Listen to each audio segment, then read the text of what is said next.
So I'm going to share an update to the video I did about the enchiladas that I did today. One thing that I did, and I'm going to teach you something today, if you're going to use nutritional yeast, what you need to be looking for and why.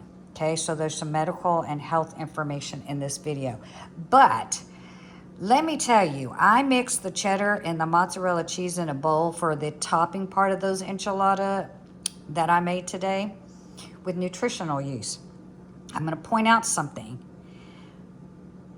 on this particular nutritional yeast that you need to make sure if you're adding nutritional yeast to any of your food, you need to look for this, okay? And I'm going to tell you why.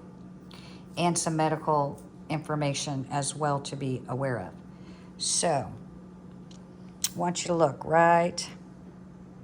This is what it's all about, but I want you to look right here. This product does not contain the following: sugar, eggs, milk, gluten, wheat, starch, soy, animal derivatives, artificial colors, and preservatives. Now, here's what I want you to really pay attention to. You see that right there? This is real important. There is no Candida albicans. No Candida albicans yeast. Why is this important? I'm about to tell you.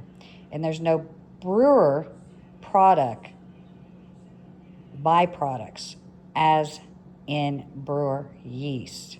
Why is this important? Candida albicans, they're a type of yeast fungus that lives naturally in the human mouth, skin, and gut. While it is harmless, in small amounts, an overgrowth can lead to fungal infection known as candidus. Candidus is very difficult to get rid of, and it is very dangerous. So, brewer byproducts, okay? Brewer byproducts.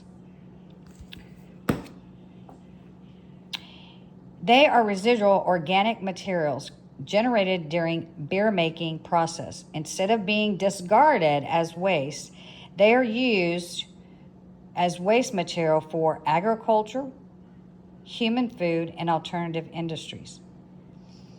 It is put in livestock feed to dairy cattle and beef cattle. It's put in ground flour, crackers, breads, snacks, also in skincare. So this little information that I'm giving you for you to look at when you're buying any type of nutritional yeast is very critical. Now, brewer yeast is also a fungus used to ferment beer and wine. It is in baking goods, and it's an active form that feeds on sugars and grains in malts. So, this is why it's important, because if you're using nutritional yeast or products that have Candida albicans or brewer byproducts or brewer yeast, and you're eating a lot of foods that contain that, you can get an overgrowth very quickly.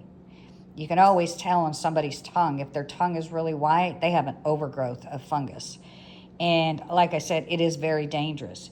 Now, the warnings for some people should note, and you need to pass this on, people with gout and Crohn's disease, they really need to be careful about consuming these types of fungus and brewer yeast. So if they are vegan, a lot of vegans and vegetarians, especially vegans, they'll use nutritional yeast because it's high in vitamin B12, and it gives those foods that normal cheesy flavor. And it's really delicious. I just use it in moderation. But I did something different today. And when I combined these two, mozzarella and cheddar, in a bowl to top my enchiladas, I decided to try this and see what it was going to taste like. And it's really good to put on my enchiladas. Now, medications such as MAOIs for depression, it can cause severe bloating and gas. So it can basically affect the digestive system because of the gut getting too much yeast. And so if you're having those symptoms, you really need to look if you're using nutritional yeast or if you're getting any kind of product that has Candida albicans or listed as a yeast, or brewer byproducts listed as a yeast, or brewer yeast in general. And those that drink wine and beers, you're going to have a bigger, higher risk of developing Candida, which is a very dangerous condition. So I hope that helps you.